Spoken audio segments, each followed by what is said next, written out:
Number 9 says the number of calories per candy bar for a random sample of standard size candy bars is shown below. Estimate the mean number of calories per candy bar with 98% confidence. So we know they want us to estimate the mean, so that means mu is going to be in the middle of our confidence interval. And they want us to estimate with 98% confidence. But that's basically all the information they give us. That's just listed in the problem. Other than that, we have to find our x bar,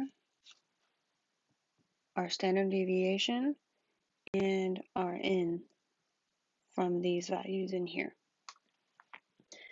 Now we need to figure out whether we have a sample standard deviation here or a population. They don't even tell us a standard deviation straight up, so we know it's going to be a sample standard deviation because we have to find it from all these numbers. We have to find the standard deviation from the sample. Therefore, we're going to be using a sample standard deviation. And since we're using a sample standard deviation, we will also be using t of alpha over 2 instead of z. So let's start with t of alpha over 2. We want a 98% confidence. And also to find t of alpha over 2, we need our degrees of freedom. For degrees of freedom, it's n minus 1, which we have to figure out n first. So we have 1, 2, 3 times 1, 2, 3, 4, 12, 13, 14. So we have a total of 14 values. So that means our degrees of freedom is 14 minus 1, which is 13.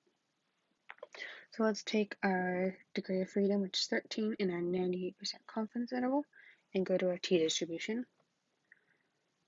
So we have 98% confidence.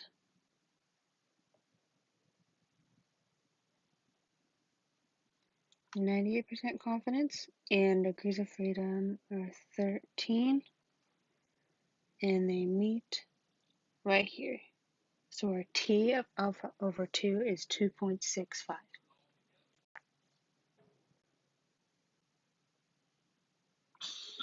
So now let's do our x bar and our standard deviation.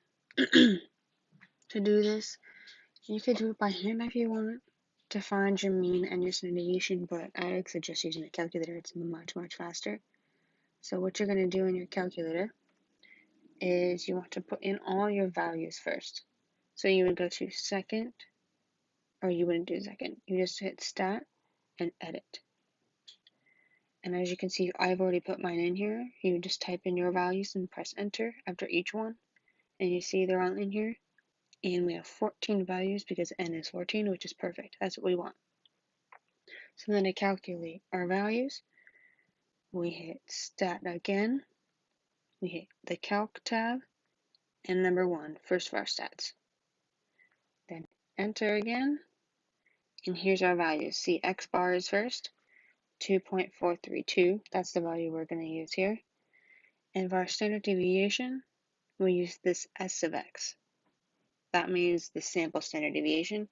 If you're ever plugging values into the calculator to find the standard deviation, you will always be using sample. You can't use a population because basically you're trying to find the standard deviation of a sample. So you're never going to use the population one here. So S of x, that's how they denote the standard deviation in the calculator, but we just use S, is 23.8, and our N is 14, which is perfect. That's what we want. So let's go back to our notes.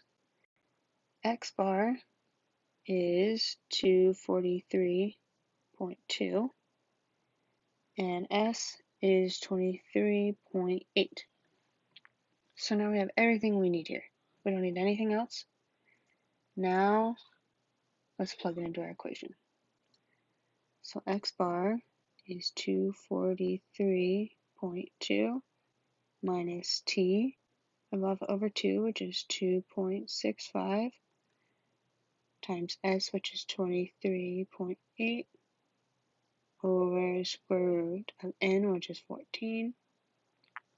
And the same thing on the other side, just instead of minus, we have a plus.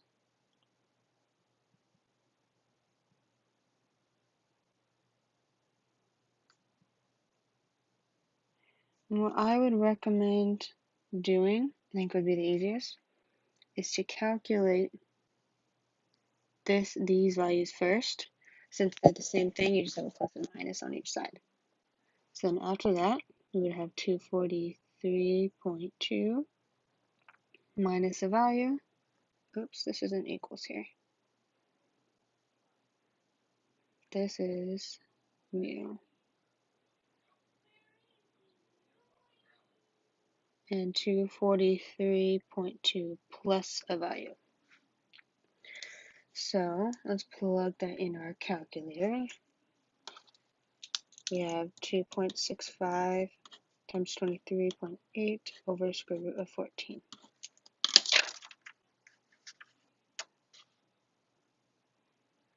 So we have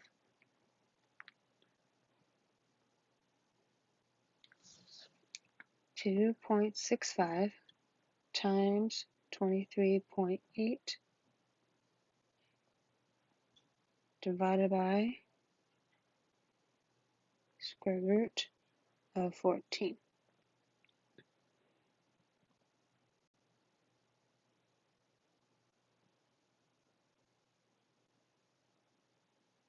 So our t value, our t of alpha over 2 is 16.9. So let's go back here. 16.9, and we also have 16.9 here.